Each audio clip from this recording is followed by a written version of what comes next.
আসসালামু আলাইকুম।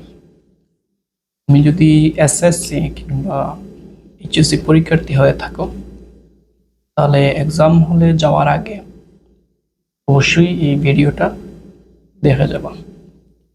এই ভিডিওতে আমি এসএসসি বা এইচএসসি পরীক্ষার হলে যাওয়ার আগে তোমার কি করা উচিত,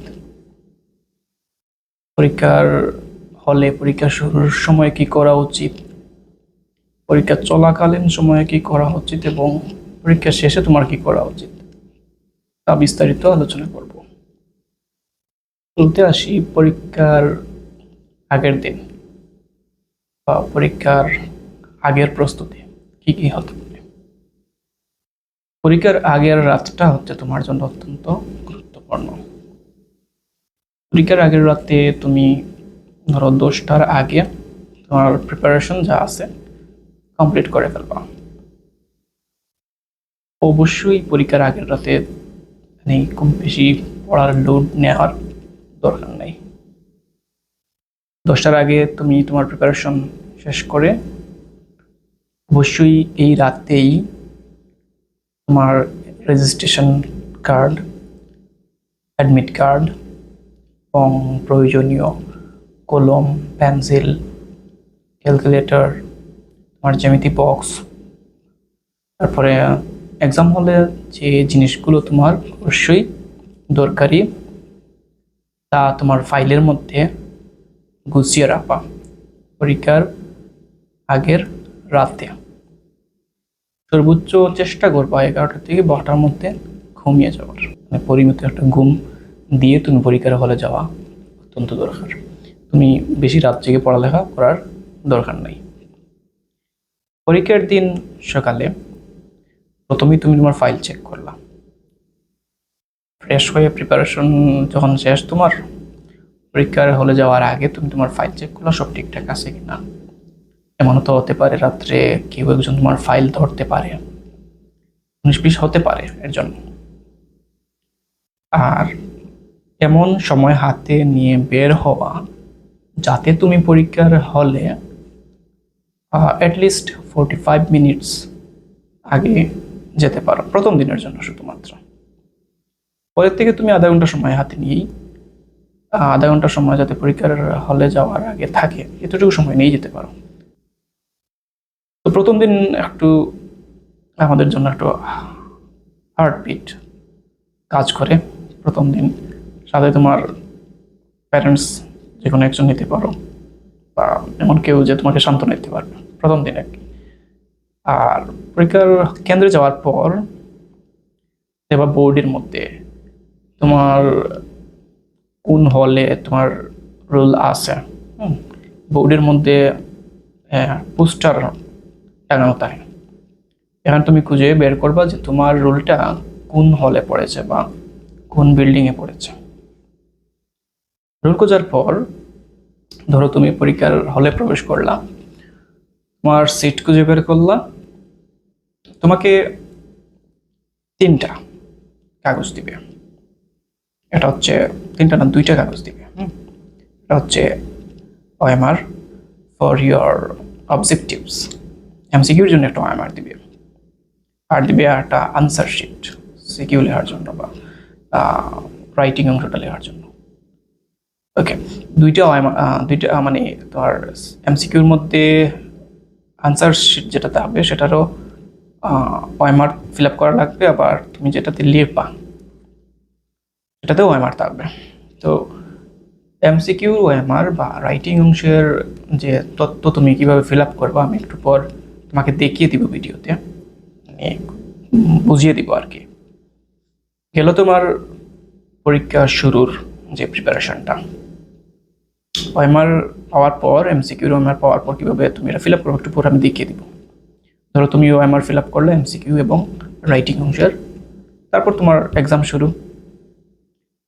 অবশ্যই এটা খেয়াল রাখবা যাতে তুমি 30টার বা 25টা যতটা এমসিকিউ থাকে যে সাবজেক্টের প্রত্যেকটার আনসার করবা।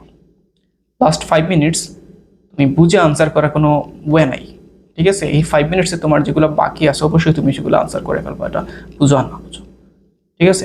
এমন যেন না হয় যে তোমার সময় আছে হাতে 5 মিনিটস আর তুমি অঙ্ক বা একটা এমসিকিউর আনসার খোঁজার জন্য সময় ব্যবহার করছো 2 মিনিট, তুমি বাকিগুলো আনসার লেখা কোন সময়? এটা নিশ্চিত করতে হবে যে তুমি যতটা এমসিকিউ থাকে সবগুলো আনসার করা নিশ্চিত করতে হবে। লাস্ট 5 থেকে 3 মিনিট যতটুকু সময়ের মধ্যে তুমি যতটুকু তোমার এমসিকিউ বাকি আছে সবগুলোই দাগ দিয়ে ফেলবা, যেটাই হোক দাগ দিয়ে ফেলবা, কোনো এমসিকিউ যাতে তোমার মিস না হয়। ওকে, এখন এক্সাম চলাকালীন সময় তোমার কি করা উচিত? এক্সাম চলাকালীন সময়ে আমরা যেটা করি, যদি না পারি আমি আমার বন্ধুর হেল্প নেওয়ার চেষ্টা করি, দেখাদেখি করার চেষ্টা করি। তো এটা এমনভাবে করতে হবে, আমি বলতেছি না করো, তুমি অবশ্যই করতে হবে তা না, যদি তুমি করে থাকো আর কি, তাহলে এক্সামের হলে যে গার্ড থাকবেন উনি যেন এটা তেমন একটা নোটিস না করেন, উনি যেন তেমন একটা বিরক্ত বোধ না হন। উনি যদি তোমাকে কোনো সিগনাল দেন যে তুমি দেখাদেখি করো না বা অন্যদিকে তাকায় না, তুমি ওনার বলার ধরন থেকে বুঝে ফেলতে হবে উনি কি বিরক্ত হচ্ছে কিনা। এক্সাম হলের গার্ডকে বিরক্ত করা যাবে না, ঠিক আছে? আর যদি মনে হয় যে উনি একটু রেগে বা অ্যাগ্রেসিভলি বা বিরক্ত হয়ে বলতেছেন, অবশ্যই তোমার কিছুক্ষণ লেখালেখি করা থেকে বিরক্ত থাকতে হবে যতটুকু পারা যায়। কোনো বিষয়ে কোনো কনফ্লিক্ট হলে এক্সাম হলের গার্ডের সাথে তর্ক বিতর্ক করা যাবে না, যুক্তি দেওয়ানো যাবে না। আর ওএমআর শিটে যদি ন্যূনতম কোনো ভুল হয়, ভুল হওয়ার সাথে সাথে তুমি হল গার্ডকে বলে ফেলতে হবে যে আমার এই ভুলটা হয়েছে, উনি তোমাকে অবশ্যই সংশোধন করে দিবেন। আর এটার জন্য তুমি হায় হতাশ করবে না যে ভুল হয়েছে, এটা আমার কোনো মিস্টেক হবে কিনা, আমার কোনো সমস্যা হবে কিনা। এক্সাম হলে যে গার্ড থাকবেন উনি যে সলিউশন করে দিবেন এটার উপর তোমার অবশ্যই বিশ্বাস রাখতে হবে। আর এক্সাম ধরো তোমার শেষ, লেখা শেষে তুমি অবশ্যই তোমার পেপারটা আবার চেক করবে, ঠিক আছে? প্রথমত তুমি যখন এমসিকিউর পেপার জমা দিবা তখন এমসিকিউর পেপারটা চেক করবা কয়েক ধাপে। বলে কি কি চেক করবা? তুমি বোর্ড দাগাইছো কিনা, রোল নাম্বার, রেজিস্ট্রেশন নাম্বার লেখছো কিনা, অবশ্যই দেবা তুমি সেট কোড ফিল আপ করেছো কিনা। এর মধ্যে কোনো একটা যদি ভুল আসে তোমার রেজাল্ট না আসার সম্ভাবনা অনেক। সেট কোড না দিলে ভুল রেজাল্ট না আসতে পারে, আর রুল রেজিস্ট্রেশন নাম্বার ভুল হলে রেজাল্ট না আসতে পারে। তো এটা অবশ্যই চেক করবা। ওকে, আর রাইটিং অংশ লেখা শেষে তুমি যখন তোমার মেইন পেপারটা জমা দেবা তখন অবশ্যই সেম আবার তোমার roll number, registration number and এগুলো আর কি চেক করবা। আর তুমি যদি কোনো অতিরিক্ত পেপার নিয়ে থাকো, ওই পেপার তুমি কয়টা নিছো সেটা গণবা। একটা গড় আছে, আমি ভিডিওতে দেখিয়ে দিব কীভাবে লিখতে হয়। ওই গড়ে তুমি সংখ্যাটা উল্লেখ করে দিবা, আচ্ছা আমি এতটা পেপার নিছি, সংখ্যাটা লিখবা। আবার নিচে বক্স আছে, সংখ্যাটা বৃত্ত বরাট করবা। ওকে, এখন চলো আমরা দেখে নেই এক্সাম হলে এমসিকিউর ওএমআর শিট এবং রাইটিং পেপারসের ওএমআর শিট কীভাবে ফিল আপ করতে হয়। এরকম একটি ওএমআর ফিল আপ কীভাবে করতে হয় তা একটু দেখার চেষ্টা করি। এখানে তাহলে এসএসসি, এইচএসসি আর ডিআইবিএস পরীক্ষা তোমার যে এক্সাম আছে তুমি সেটাকে টিক চিহ্ন দিবা। আর এখানে 201 সামথিং লেখা, তোমার এখানে লেখা থাকবে 202 সামথিং, অথবা এরকম কিছু নাও থাকতে পারে, ডিরেক্ট এসএসসি এক্সামিনেশন 2025 এরকম থাকতে পারে। এবং এখানে দেখো তোমার প্রথমে লেখা হচ্ছে পরীক্ষার নাম, এসএসসি, এইচএসসি বা ডিআই বিএস। যদি এরকমটা থাকে তাহলে তুমি যে এক্সাম দিচ্ছ, এসএসসি দিলে এসএসসি, এইচএসসি দিলে এইচএসসি ফিল আপ করবা। এখন দেখো লেখা রোল নাম্বার এবং রেজিস্ট্রেশন নম্বর, বিষয় কোড, অতিরিক্ত উত্তরপত্রের সংখ্যা, ঠিক আছে? রোল নাম্বারের জায়গায় প্রথমে তুমি তোমার রোলটা এই বক্সের মধ্যে বসিয়ে দিবা। তোমার রোল যদি 6 ডিজিটের হয়ে থাকে তুমি দেখবা ভালো মতো তোমার রোল কত ডিজিটের। যত ডিজিটের তোমার রোল এখানে ঠিক তত ডিজিট থাকবে, কোড থাকবে, ঠিক আছে? একটা করে একটা সংখ্যা বসাবা, একটা করে দুইটা সংখ্যা বসাইও না। আবার রেজিস্ট্রেশন নাম্বার একটা করে একটা সংখ্যা বসাবা, সিরিয়ালি ঠিক মতো তুমি রেজিস্ট্রেশন নাম্বারটা এখানে বসিয়ে দিবা।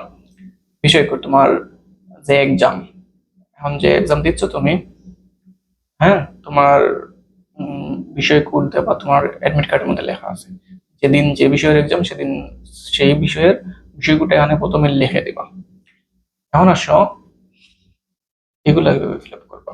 প্রথমে তুমি এক্সাক্টলি তুমি যে নাম্বারটা লিখেছো, তোমার রোল নাম্বার, রেজিস্ট্রেশন নাম্বার, বিষয় কোড, প্রত্যেকটা তোমার রোল নাম্বার যদি 1 দিয়ে শুরু হয় তাহলে তুমি 1 কে গুল্লা দিবা, বৃত্ত ভরাট করবো আর কি। এরপরে যদি 7 থাকে তাহলে 7 কে এখানে দেবো, 7 কোথায়, এখানে এটাকে বৃত্ত ভরাট করবা।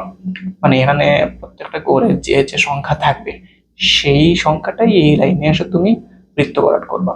রেজিস্ট্রেশন নাম্বার সেম, তুমি রেজিস্ট্রেশন নাম্বার প্রথমে পুরোটা লিখলা এবং যেই ঘরে যেই সংখ্যা, হ্যাঁ, এই লাইনের মধ্যে শুধুমাত্র তুমি ওই সংখ্যাটাই বৃত্ত ভরাট করবা।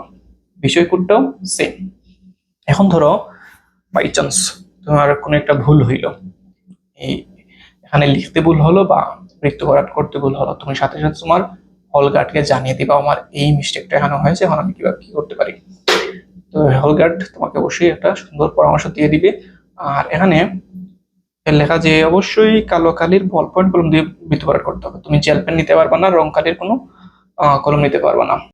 এটা গেল তোমার রাইটিং পেপার যেটা আছে, ওইটার ফ্রন্ট পেজ, ওইটার ওএমআর, ঠিক আছে।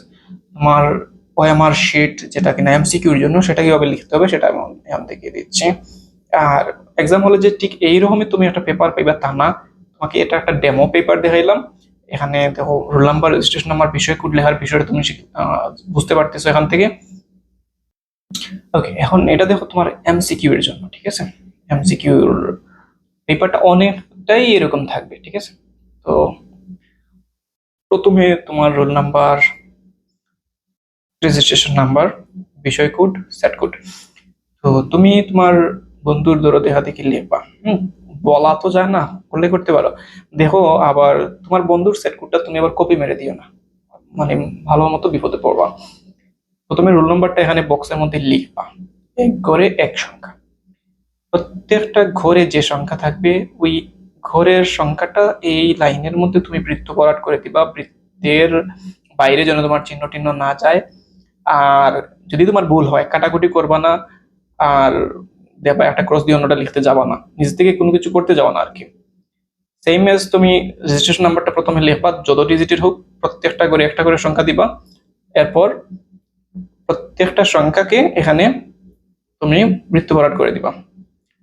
সেট কোড, তোমার যে সেট কোড আসবে, তোমার বন্ধুর অন্য সেট কোড আসবে, তার পাশের জন্য অন্য সেট কোড আসবে, কারোরই প্রশ্নের শুরুটা সমান থাকবে না, ঠিক আছে। সেট কোডের ডিফারেন্সটা হচ্ছে এক একজন এক একটা সেট কোড থাকবে, একই প্রশ্ন থাকবে সবারই, কিন্তু প্রশ্নগুলো উলট পালট করে থাকবে। তোমার যে প্রশ্ন 1 নম্বরে, অন্য কারো ওই প্রশ্নটা থাকতে পারে 20 নম্বরে, ঠিক আছে।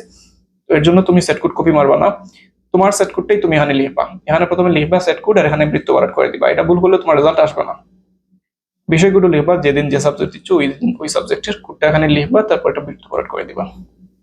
এমসিকিউ, যতটা এমসিকিউ এক্সাম তোমার দিতে হবে, এক্সাম হলে যতটা এমসিকিউ দাগ দিতে হবে, তুমি ততটাই দিয়ে আসবা সময়ের মধ্যে যে কোনো ভাবেই হোক।